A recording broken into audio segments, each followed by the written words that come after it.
Hello, Waltham. Welcome to my talk about Behind Time, the facts and the fiction behind Watch City, Waltham Watch. This is the book, Watch City, Waltham Watch. Waltham Watch is book one in my Watch City trilogy, and you'll find lots of historical anecdotes about Waltham in it.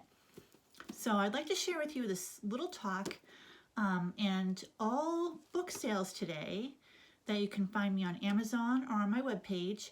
5% of all my book sales today will go towards the Waltham Museum.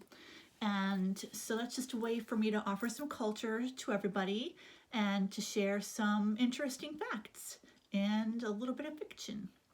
So I'm going to go along chapter by chapter in a very fun and quick way. This is a nice little history lesson about our little city. And I hope you enjoy it.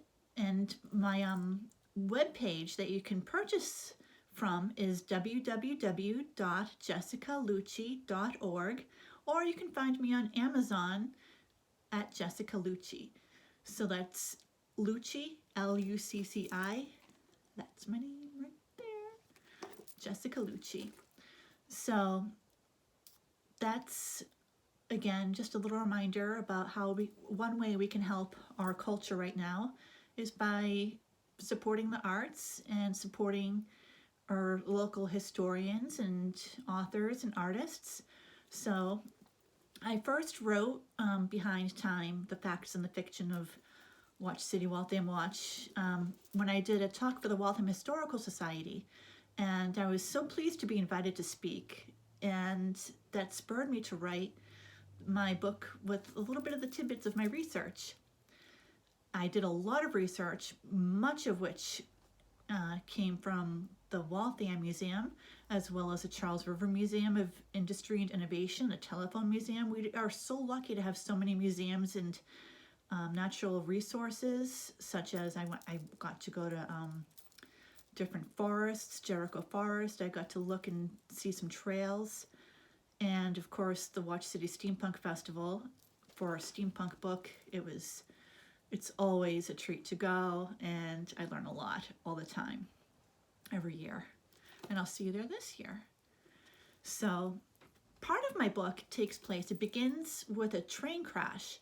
I do have a steampunk aesthetic, but it's traditional Victorian mixed with kind of modern rock star with American Western kind of fashions. So as my book starts out, it's very Victorian, but there is a railway crash, which I based on true railway crashes that actually happened around this area.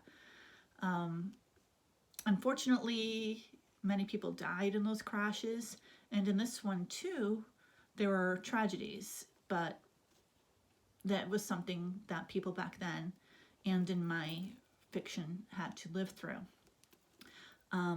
Tea was a special event at this time, no matter what class you were in.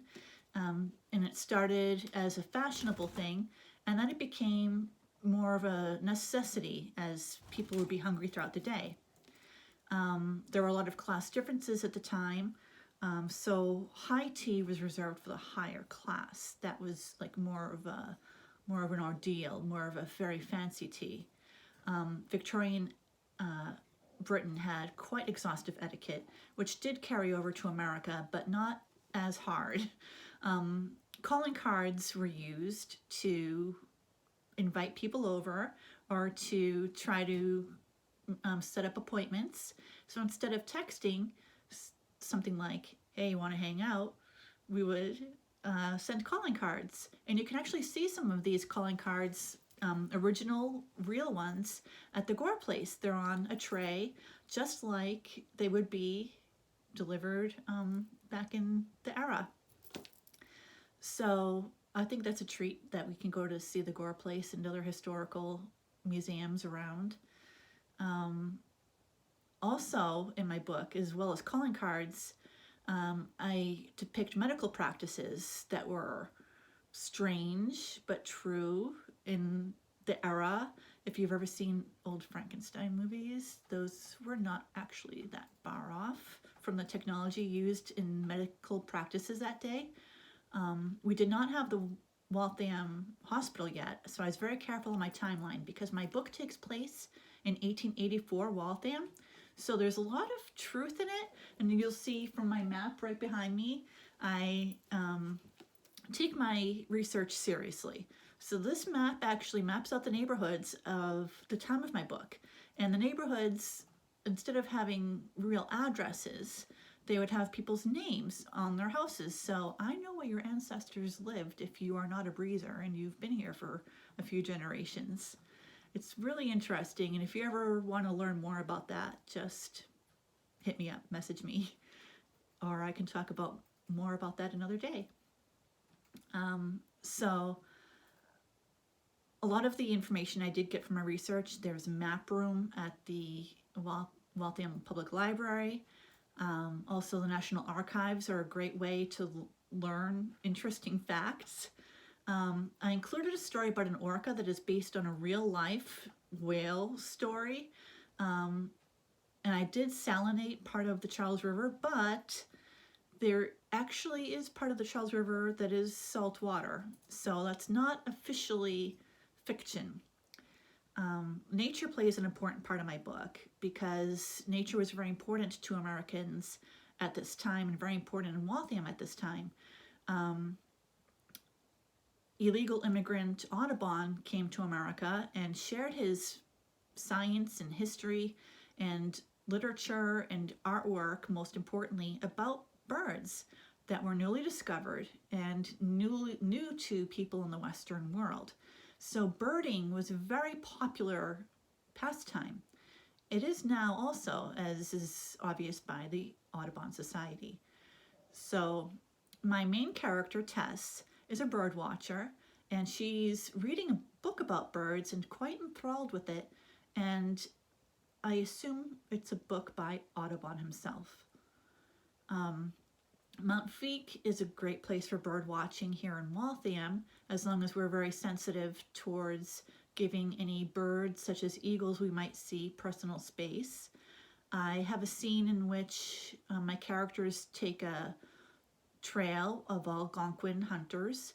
Even though Micmac and Algonquin people were sadly gone from this area at that time, they'd been banished. In my story, I wanted to honor them, and so I kept native traditions and native medicine and some other artifacts that you can find at the Waltham Museum. I incorporated into my book as a way to honor Waltham's pre-colonial history. I also used really some fun throwbacks to the time, such as the White Swan boat. Similar to the swan boats in the Boston Common, however, I used the more historic swan boat, which is not shaped like a swan in real life, but in the 1880s, it was a big deal to go boating, and you can see at the Charles River Museum of Industry and Innovation, they have a really nice display about the swan boat. And so canoodling, which was illegal, was often happening in the canoes along Nuttings on the Charles, which is where two of my characters went one night to go listen to some music. So I do try to incorporate historical aspects of Waltham as well as modern ones, such as we had Calliopes visit Waltham, Waltham paper bag manufacturing. Ice was a big deal in Waltham, and as you can see in the Waltham Museum, some really interesting artifacts about ice production and ice delivery at that time. My father remembers ice being delivered down Trapelo Road. And I also used ice cream as a way to introduce part of Waltham history and present. So in Victorian times, ice cream was a novel idea. It had just been invented, and it was all the rage to go to an ice cream parlor. So I thought, why not make Lizzie's ice cream parlor, but make it more steampunk? So at my Lizzie's in my book, they serve ice cream, but it's served by mechanoids and not humans. which makes it a little bit fun while keeping a little bit of modern spirit into my book. And other things that they did for entertainment, besides go to Nunnings on the Charles or go out for ice cream, they would go to the cemetery. They would go to Mount Feak, not just to bird watch, but to picnic. And it was an open green area where people could collect themselves. They could party together. They could have social events together, as well as visit their families. Death in the Victorian time was more acceptable. It was not as much of a thing to not talk about. It was quite popular to talk about. And there was extreme rituals about mourning at that time also, which I incorporate into my book, and the way funerals are held. And so I did have a funeral in my book, which is historically accurate for how people in Waltham at that time would have had a funeral. And I was very careful about Mount Feak to make sure I was being respectful of the families that are living there now. I did not name any names, but I wanted to make it a place that was historically accurate, that exists now in Waltham, and it's still a beautiful place. I see a lot of people walking there, bird watching. I recently saw somebody sketching skunk cabbages. It's a lovely place, even if some people think it's macabre or morbid. I also incorporated the Mount Feak Cemetery as a first date for my romantic couple, Hugh and Tess. I needed to find a way to get them together. And so I thought, how? Finally, I figured it out. And I incorporated Sally Calore's The Tea Leaf, her tea room. And I did it in a fun way. I had Hugh and Tess go to Mount Feak in a truck, because Hugh is a livery driver.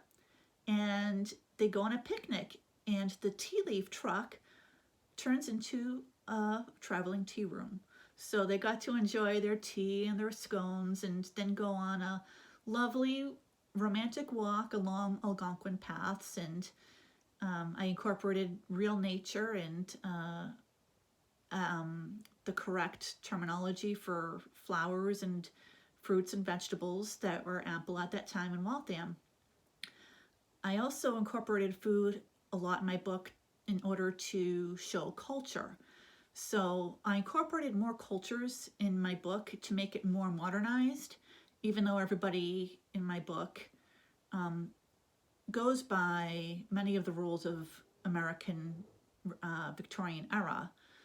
But I incorporated things like campanata, which is an Italian dish. But in my book, we make it Waltham styled with fish that my fisher people had gotten from the Charles River. I have incorporated many other foods too, such as a century before my book takes place, Benjamin Franklin had brought tofu to the Americas, and so my vegetarian Tess enjoys that. She does not go so far as to have a tofu chicken, but she does enjoy her tofu. I also made sure to incorporate some marvels of history in Waltham, such as the first motorcycle, the Orient buckboard, the Orient bicycles. Bicycle racing at that time was very, very much in vogue. It was quite the fad. And just like now, bicycling is making a comeback, but more for recreational or travel reasons.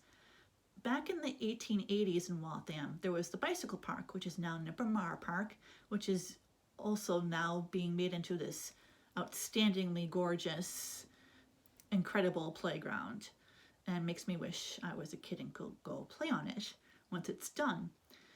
But the steam ride Scorcher I named for the famous Metz bicycle that was used in bicycle races, and they were hugely popular.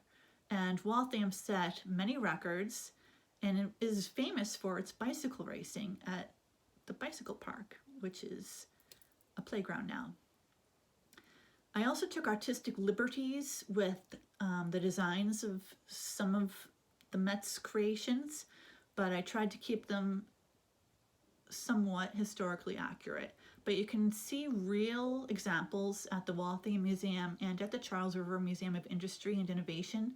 And even though mine are more steampunked, they are still quite incredible to see in real life. I also took some liberties with the Waltham Watch Factory, which is where some of my major scenes take place. My orologist lives at the museum. Lives at the factory. And I also allude to the sleeping quarters and to the other people who work there. So in Britain at that time, in their factories, there were living arrangements, but in the Victorian era in Britain, they were very careful to have separate sleeping quarters. Here in America, we were more laid back and co-slept together. Plus, it was probably warmer that way in our New England winters. However, that did make illnesses, diseases, germs spread quickly. And in my book, I use medicine women and a doctor and herbs to help cure people, as well as some steampunk magic. Another thing I did about the Waltham Watch Factory, as I did incorporate real watches from the era, and that some of them I'm lucky to have now, and you can see a vast collection at the Waltham Museum. It's actually beautiful. And in addition to watchmaking, the Watch City people at the factory in the 1880s made compasses, timers, and equipment for the steam locomotives. They may not have been as magical as the ones I use in my book, but they were still very useful, and many of them work to this day. So if you have one, check it out. It probably just needs to be wound up. As my characters went on a journey preparing for a journey was serious business in this era. My heroic characters packed food that they enjoyed, such as potatoes and other root vegetables, johnny cakes, and maybe some meat that would travel well. And also in my book, the city was rebuilt, and I included a monorail because why not? It could happen. I believe it could. So please, if you have the opportunity, go online, look at the Waltham Museum webpage. You can check out my books again. You can find many of my books online at the library, or you can order today. And as I said, all book sales from today will go towards the Waltham Museum. So you can find my books, all of them, on Amazon on my Jessica Lucci page. Or if you want a signed paperback, you can go to my webpage, which is www.jessicalucci.org. That's JESSICALUCCI.org. Thank you for spending this time with me, looking behind time, and having a little fun with our Waltham history. Steam on, and may your clocks always chime.